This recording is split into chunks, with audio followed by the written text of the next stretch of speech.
Olá, eu sou o Fernando Perry e a gente está nesse projeto de gravar um resuminho ou a minha impressão de alguns livros que eu estou estudando para o meu desenvolvimento pessoal.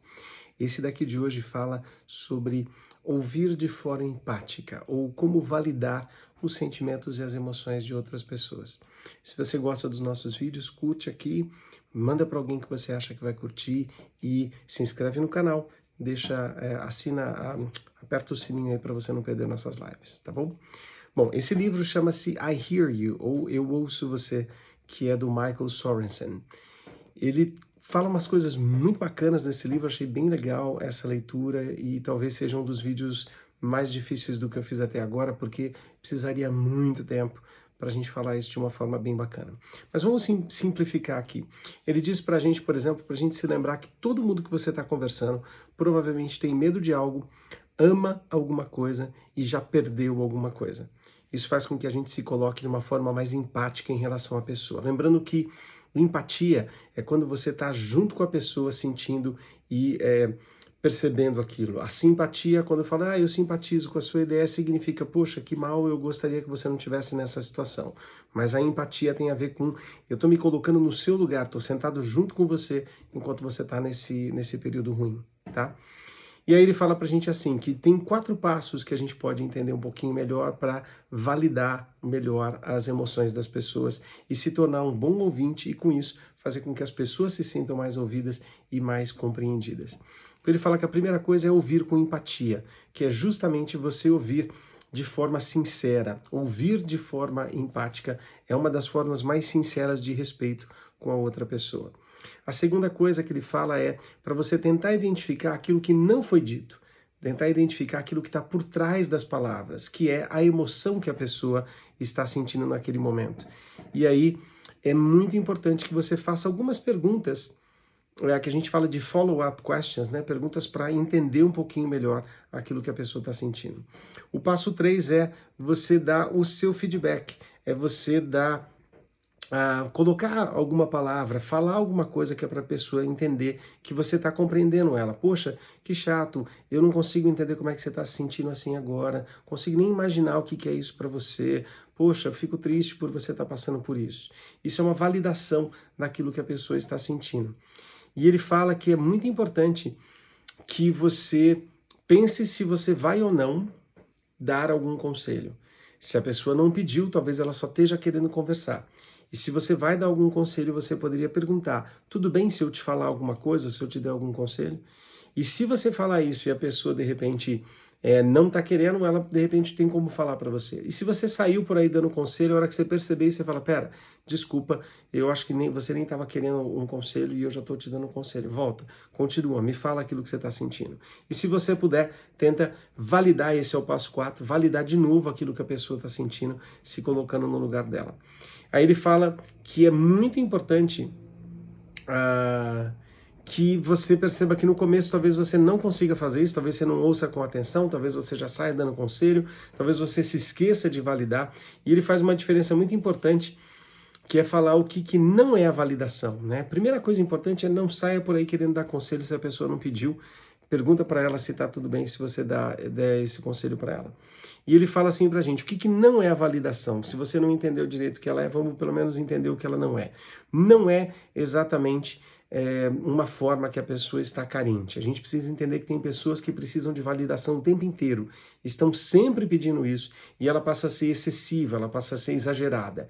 Mas a maioria de nós precisa, em alguns momentos da nossa semana, do nosso dia, da nossa vida, momentos em que a gente quer ligar para alguém e simplesmente falar, e a gente quer que essa pessoa valide essa nossa emoção, ao invés de simplesmente dizer, isso não é nada, podia ser pior, olha, faz tal coisa que está pronto.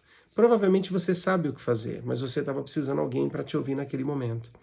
Ele fala que validação não significa que você concordou com a pessoa. A pessoa pode falar algo que você não concorda, mas você mesmo assim pode falar, poxa, que mal que você está sentindo dessa forma, eu espero que isso melhore e eu não tenho nem noção de como que eu me sentiria se eu estivesse passando por isso que você está passando. Então validar não significa necessariamente concordar com a pessoa. E validar também não é exatamente repetir o que a pessoa falou. Isso daí geralmente a gente fala que é uma escuta reflexiva, onde você fala e reorganiza aquilo que a pessoa falou para você. Isso pode ser útil, especialmente em processos terapêuticos, mas isso não é exatamente a validação. Não é repetir o que o outro falou, mas é você se colocar no outro e dizer algo para ele que você entende aquilo que ele está sentindo naquele momento. Ele fala para a gente que esses princípios de validação têm sido estudados há muito tempo e existe até alguns estudos que falam o quanto que um relacionamento ou um casal vai se dar bem no seu relacionamento ou não, baseado em qual é a frequência que eles validam o sentimento um do outro. Porque muitas pessoas logo de cara invalidam o sentimento. Elas dizem, isso não é nada, isso não é assim, isso é bobeira, não esquenta não. E logo de cara a pessoa já vai lá e destrói aquilo que a pessoa está sentindo, ele invalida no sentido de dizer que é bobeira, que ele está exagerando ou tudo mais. Lógico que, como nós estamos falando de pessoas, como pai, talvez você tenha que ser um pouco mais estrito com o seu filho no começo da educação dele, mas pensa naqueles momentos de conversa com o seu filho e não no momento que você está dando uma bronquinha porque ele não escovou o dente, tá? Ele fala pra gente também algumas coisas que você pode evitar quando você está repetindo, quando você está respondendo algo para alguém ou validando, né? Evite ser muito direto. Se você vai dizer para a pessoa, você está errado. Talvez você fale, olha, na minha opinião, eu acho, eu entendo, me parece que isso que você está falando não está muito certo. Isso provavelmente baixa as defesas da pessoa e abre a mente dela para que ela possa ouvir aquilo que você tem a dizer. Tente evitar os mas. Esse mas às vezes trava a pessoa. Se você fala, não, o que você falou é interessante, mas a pessoa fala, lá vem um mas. Então se você conseguir reformular a sua frase para evitar os mas, provavelmente vai ficar melhor a sua validação. E tente evitar o que a gente chama de absolutos. Quando você diz sempre, nunca, né? Você sempre diz isso, você nunca faz isso. A pessoa provavelmente vai se defender, vai falar, como assim? Eu fiz isso semana passada. Você provavelmente estava querendo dizer, você tem uma tendência de fazer isso. Muitas vezes você acaba fazendo isso, mas evite os absolutos, porque isso atrapalha bastante. E os dicas finais que ele fala pra gente para que você pratique isso, porque a prática vai fazer a perfeição, que você coloque isso na sua mente para você se tornar um ouvinte melhor. Então ele fala assim, pratique também uma validação para você mesmo. Quando você está estiver se sentindo de uma determinada forma, procure identificar qual é a emoção que tem por trás disso, tá? Talvez você precise sentar, meditar, escrever, fazer alguma coisa mais reflexiva para você perceber isso. Tente não julgar aquele sentimento que você tem. E, ao invés disso, dê uma razão para que você esteja sentindo daquilo. Mostre empatia com você mesmo e que você tem direito de se sentir daquela forma naquele momento. E depois, faça uma ação, né? Por exemplo, celebre alguma coisa que você conquistou, ou tente se desculpar por alguma coisa que você fez que não era legal para você mesmo, ou se você fez algo que não era legal para alguém. Se desculpe primeiro, também se desculpe com essa pessoa e tente fazer alguma coisa mais bacana.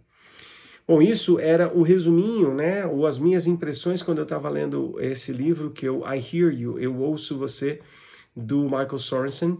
Relembrando, primeiro passo, ouça com empatia. O segundo é identifique a emoção que tem por trás daquilo que a pessoa está dizendo. O terceiro passo é dê algum feedback para essa pessoa. Valide a emoção dela de uma forma apropriada. E o quarto passo, o quarto passo é para você revalidar essa emoção dessa pessoa. Então, vamos lá. Ouça com empatia, identifique o que tem por trás, dê algum tipo de feedback para a pessoa e revalide a emoção dela novamente, se você puder. Espero que você tenha curtido esse resuminho. Eu gostei bastante de ler esse livro e foi muito importante para começar a trabalhar uma forma de ouvir de uma forma mais empática. Fiquem com Deus, um abraço para vocês. Vamos praticar ouvir de forma mais amorosa.